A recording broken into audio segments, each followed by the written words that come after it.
The popularity of Pokémon has massively increased since the release of the mobile phone spin-off Pokémon Go.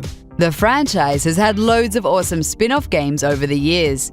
Here are the 5 best Pokémon spin-offs we've played in the last 2 decades. Round 1. Alright then, let's give it a shot!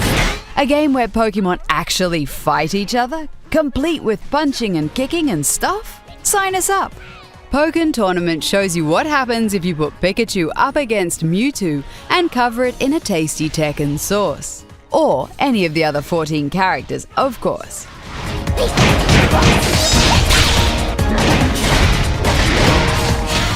Though we hope to see a sequel which contains even more characters because 16 is a bit on the low side.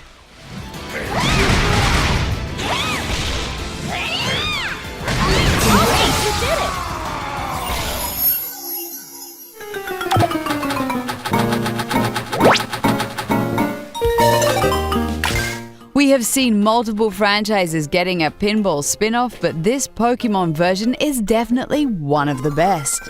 Although the game only has 2 tables to play on, the game is a blast and keeps you occupied for days.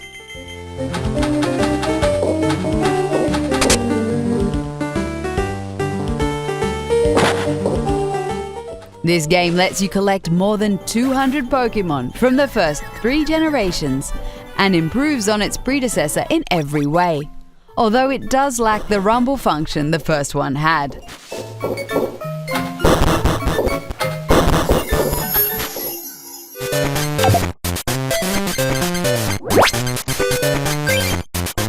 Pokémon spawned an immensely popular trading card game by Wizards of the Coast, and Nintendo bought the first 3 sets to the Game Boy Color.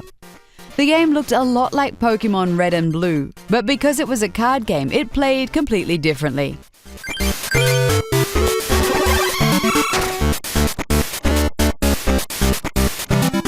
It really nailed the translation of the physical card game to the portable Game Boy, and it still bugs us that this sequel didn't leave the shores of Japan. This would be a brilliant virtual console release, Nintendo.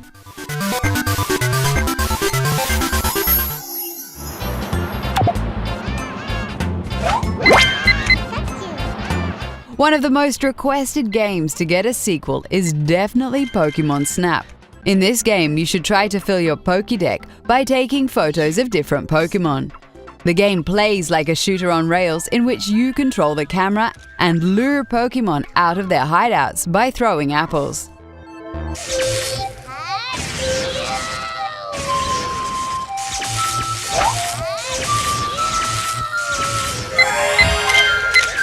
Snap is a satisfying game that made you experience the natural habitat of Pokémon.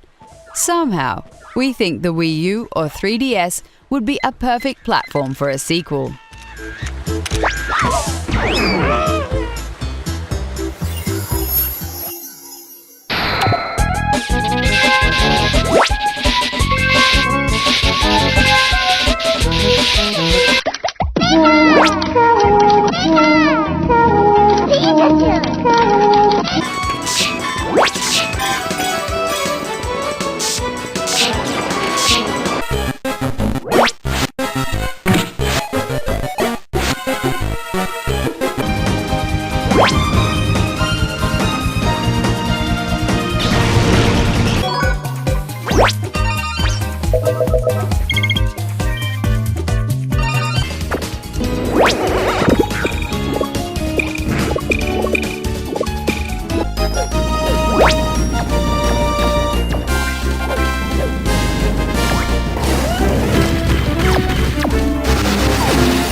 Video game crossovers sometimes work and sometimes don't. Pokémon Conquest, a crossover with Tecmo Koei's Nobunaga Ambition series, definitely did work.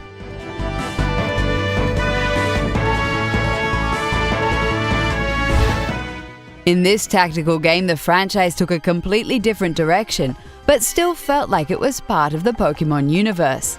Though with Nobunaga Ambition not being well known in the West, the game didn't sell a lot of copies. We guess a sequel will probably never see the light of day, which is a shame.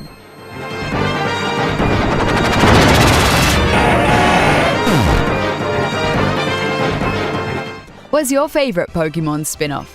Let us know in the comments, and don't forget to like this video.